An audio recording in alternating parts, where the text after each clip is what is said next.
Kevin Durant's on the move again to another team that probably won't win a title. No, I'm just kidding. I'll save my take You're for not later. wrong. KD's off to the Rockets. For those of you who apparently don't watch news in the summer, live under a rock, but the Phoenix Suns pulled off a blockbuster, sending the 15-time NBA All-Star KD, Kevin Durant, to the Rockets for Jalen Green, Dylan Brooks, the number 10 pick in tonight's draft, I guess it is, and like 132 second-round picks. I think second-round picks matter less than like $2 bills and the Queen of England and government. They don't. Real quick, It was a boatload Queen of do it. to you? Jeez. Or the king now, And I guess I should God change it. rest her soul. real quick, I know we bickered about this in the group chat, so I just want to throw my shot that, yes, I largely agree with you, but you'd be surprised how many second-round picks have panned out and become like all-stars in recent memory of the NBA.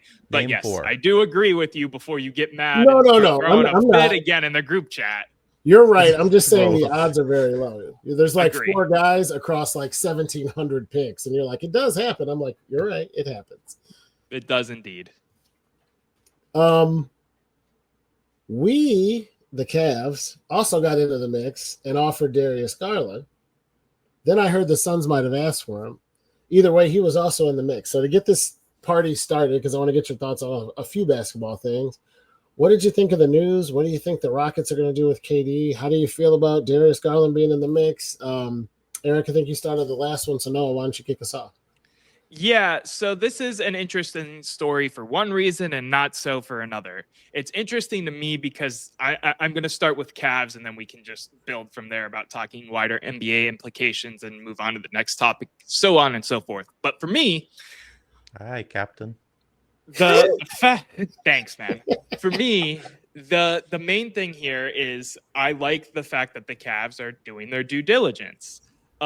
Was it possible that the KD trade was going to happen? Highly unlikely because of apron rules and how cap works in the NBA, blah, blah, blah, blah. It also wasn't possible because KD, this was a quote from Brian Windhorst, Kevin Durant did not want to be in Cleveland. If Kevin Durant had wanted to be in Cleveland, talks would have continued. So that is what the higher ups, the well-known, the well-tapped in are saying about this situation. But I love the fact that the Cavs are at least calling and seeing what they can do.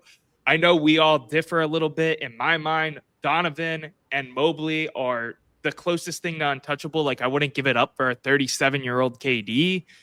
Now, if we're talking some crazy wackadoodle Luka Doncic move like last season, then we can play those hypotheticals, but those are once in a decade type trades, in my opinion. I like this for the Cavs. If I'm looking at this at the Rockets perspective, it's whatever.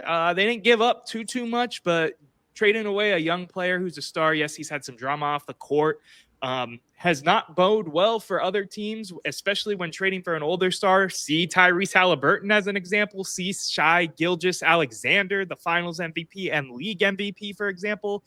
But I get the logic here. They're making a push. Everybody sees the NBA is wide open right now with all the injuries, especially in the East. The OKC Thunder are great, but I don't think they're unbeatable. I think if Tyrese plays in Game 7, and we'll get into that in a second, they could have lost that series and not been the NBA Finals champions right now. So trade, it's okay. I think it's a mixed bag, and I'm happy the Cavs did what they did. What about you, E?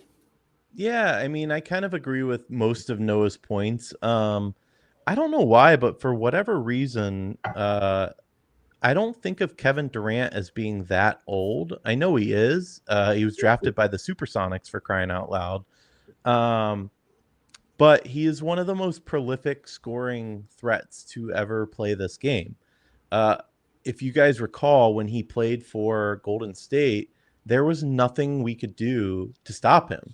And he's a matchup nightmare. And I think there's still good basketball left in Kevin Durant, where I don't care that the Cavs have gotten him or would have gotten him. There's too much that goes along with Durant that I don't want on this team. I think we have a pretty good chemistry here. That said, though, the chemistry that we have isn't winning a championship. So I think taking risks is what needs to happen for this franchise. And I think, like Noah said, what makes me most excited is that they're in the mix and they are willing to take those risks. It's the same way where I wouldn't mind getting Durant, just like I wouldn't mind getting a 40 whatever year old LeBron, because I think there is a role that he could play here. But this front office clearly knows that we need a piece. Donovan Mitchell and Darius Garland cannot carry this team to a championship. I truly believe that at this point. Or if they do, it's going to be some game 7, like Noah said, wackadoodle stuff, like we had against Golden State. LeBron and Kyrie had to play their asses off, and Kevin Love, to bring us that championship. I just don't know that this current makeup has that. So I'm excited that we're exploring what it means to go away from that. And people saying not Darius, listen, 2 short guards aren't doing it for us. I hate to break it to you. I get it. I like Darius as well. He's an all-star player. He's also hurt all the time too. So I'm not saying we should have got Durant for him, but Darius being a part of the package, I'm completely fine with that. I like it too. I think that there's something to be said for, I love what you guys said, so I'm not going to restate it. Yes, they're looking to make moves. Yes, I like the idea that they were interested. No, I don't think Darius Garland is untouchable. And to be honest, nobody on this team is untouchable for the right deal. Now, Donovan Mitchell, you're going to have to give me Luka or something like that in return, which probably ain't going to happen, right? But I think in Cleveland we do this thing where we get emotionally attached to players, to situations, to people and personalities, because we're Midwesterners, and it's what it means to be from Cleveland. We're good people. We work hard. And when our players emulate us, we really, really love them. What we're not so good at in Cleveland is holding our teams accountable for losing all the time when they lose all the time. And the Cavs had way higher expectations and they didn't hit them point blank. I go back to a conversation we had where you guys said, goal of every team every year is to win a championship. I argued maybe not, but for the Cavs, it most certainly is. With the team that had the best regular season record in the NBA, this team has championship aspirations. They bowed out twice. Why would you tie yourself to a guy who's injury prone, who has shown that he's incapable of taking you to the next level when you have a player of Kevin Durant's ilk available? The other thing I'll say about it is I don't care about long-term if I can get one. I would trade a 4-year window of maybe for 1 year of we got to win it. And if you add Kevin Durant for Darius Garland, you know, we got one with LeBron. I'm not the starved fan who goes, let's just be good. I would give the farm away for the next 5 years to add a talent like Kevin Durant for 1 year and be a juggernaut in the East that everybody says is actually the favorite team to win the Eastern Conference. I don't want to get tied to Darius Garland because he's a good dude and we like him and he plays hard. I have nothing, not a single thing bad to say about the guy other than he has trouble staying healthy. But this is a business, and I want to win a championship. And Darius Garland will not be the best player or the second best player on a championship team. So, bingo. You stated this perfectly. Sorry, Noah. Let me jump in for a second because this is the exact argument I've been making to everybody. I keep hearing that, well, the next 5 years, we have a young group. We have this, we have that. I don't give a shit about that. If trading the entire roster means that we are closer to a championship in the next year or two, you do it, period. We're talking about winning now, not this. It's a loser Cleveland mentality. That's what it is. This is not the Cleveland Browns. Let me finish, Noah. This is not the Cleveland Browns. This is a team that could win a championship. If you have to, you don't need to be making friends and being cuddly with everybody. If it means cutting and hurting some feelings, but getting us closer to a championship, do it. So I agree with the sentiment of all of everything you're saying. The only thing that I'm going to raise both of you as an example I used in my take when we started this segment off. We have seen in NBA history teams who are all in, blow up their core, trade for an aging vet, do jack shit with the aging vet, and watch that guy go become one of the best players in the league in Tyrese Halliburton and in Shai Gilgeous-Alexander. Now, do I think Darius Garland has all of that potential in him? No. But there is a part of me, and again, I largely agree with what you're saying, so don't kill me or crucify me when I say think about the core age of the core four being under 26 still. I get it. Now, Garland, to me, it would have to be a pretty good deal to get rid of him. Allen, I don't care. a lot of the bench players, Chris said it best. Let me pull this comment right back up real quick. If the Cavs are going to trade anyone, it needs to be Jared, Dean Wade, Okoro in the package. I love that. You never know how those contracts worked out. So to me, I get what you're saying. I'm there. I just don't want it to bite us in the butt at the same time, as it always has when Cleveland does things like this. See the Browns, see the Cavs, see the Guardians, what have you. But you got to take risks to be in the conversation to win a championship. That's the thing. Playing it safe isn't going to get you to the finals. And I get what you're saying. You're too focused on Kevin Durant and an aging vet. We're saying in general that he's on the table, as everybody except for Donovan should be. And, you know, Donovan's probably on the table too if we can get the right person. We're not going to, obviously, but you get my point. Yeah. The other thing that I liked that statement. I like the comment from Chris. I always feel bad disagreeing with viewers who write in because I want more of that. But the other thing behind love people who aren't as good because we love them that Clevelanders do is come up with absurd packages of players that nobody wants. Like, let's take Tristan Thompson, Max Strus, Dean Wade, Sam Merrill, Isaac Okoro, and see if Oklahoma City will give us SGA. Right. Well, that's not going to happen just because you put a bunch of players in the salaries match on the trade machine. I don't think anybody wants anybody other than Jared. Who wants Dean Wade and Isaac Okoro? Right. I don't want it. And I'm sorry, Noah, but you keep saying that, you know, we've seen this happen in history. Well, we've seen Noah's personal history of wanting to get rid of Baker Mayfield, and that hasn't exactly worked out. So forgive me if I don't, you know, jump on your take. We have all agreed at the same time that Baker leaving. Let's go. I'm not getting into that whole. I'm not getting into that whole argument. That was your best take you've ever had.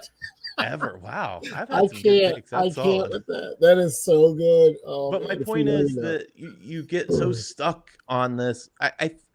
And I'm not just picking on you. I'm speaking for Cleveland as a whole, but they get so stuck on this. Oh, I love this player. Oh, it's not kumbaya. It is championship or bust for these Cavs. I remember the moment I realized that that's how Cleveland fans were. I was in college and met a guy who would become my future brother-in-law for drinks. And we were talking about Joe Juravicius. And he talked about how much he loved Joe Juravicius. And I was like, yeah, he's a good receiver, but I'd trade him in a heartbeat for like Terrell Owens or Chad Johnson, who at the time were really good. And I feel like you've told this story before, but yes. I might have. And he's like, no, I think I'd keep him. And I was like, this is lunacy. If you keep Joe Juravicius over Terrell Owens, and I just see it with so many people. Go ahead, Noah, you're going to jump in. No, I was going to say, I think you've told this story before, and I agree with the sentiment that Cleveland gets attached to their players. I think it's a little bit different when it comes to an all-star point guard and just blowing it up, or the reigning defensive player of the year, or the best player on the team. We can get nitty-gritty. Let me finish real quick. We can get nitty-gritty there.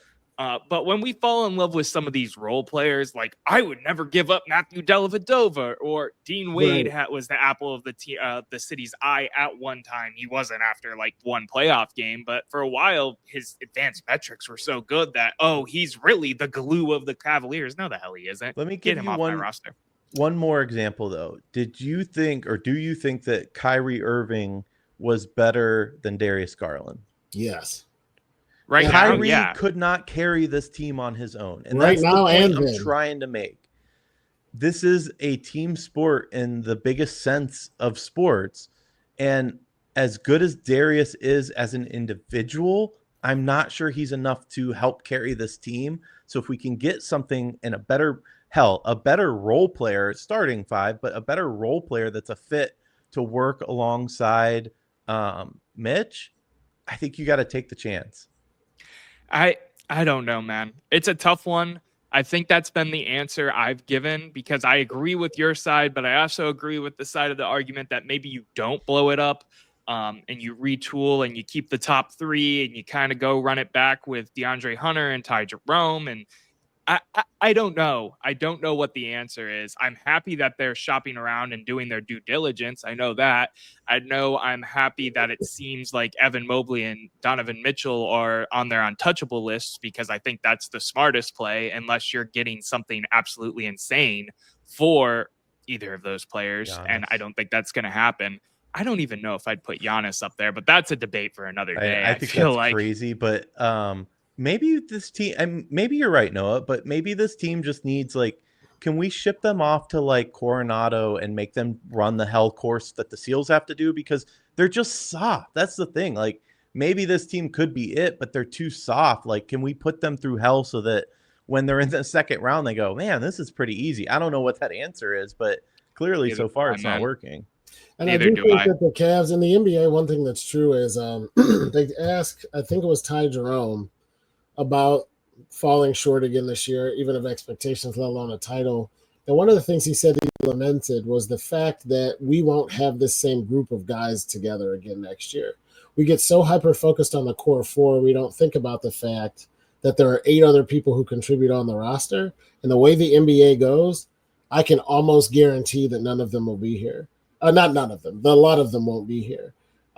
So especially if Jerome gets paid, yada, yada, you see where I'm headed. But what that does is open up some role-playing opportunities for some guys who are tough. Great call on whoever said we need an enforcer. I think it was Chris again. So now I'll agree with you after I disagreed with you before. What if we use a couple of those spots where you don't want to pick up Dean Wade, or you make a move to get rid of, I actually would like to see Amani Bates get some minutes next year, but that's another conversation for another day. What if we got an enforcer and tried to infuse toughness by buying it on the open market, knowing that Evan Mobley is still going to be built like a baby giraffe, and that, Darius Garland's going to spend 30 games a year hurt? I like that. And I think if Chris is who I think it is, which is Christine, she knows ball. That is the point. Why wasn't Tristan Thompson that though? Like why I know, but this is a coaching decision. There were moments where Thompson could have came in the game, had a hard foul, and gone right back out that we didn't take advantage of, that we should have. Yeah. But that's also not the game of the NBA as much anymore. So I get why they don't do it, but I agree with you guys. Again, I'm just trying to play devil's advocate so we aren't all up here like, yes, keep going. Like that take is great. We need some nastiness on the team. That's the bottom line, and that's what Stone Cold said so. And you know what? I love it. The game was going away from that too when the Pacers did it and won it. The game was going away from that when the big three of Boston were mean. There's always been that element of mean. I mean, hell, the Pacers are tough. I know they didn't win it all, but they played us with a toughness. It doesn't have to be overboard. We folded like a chair. I mean, we did.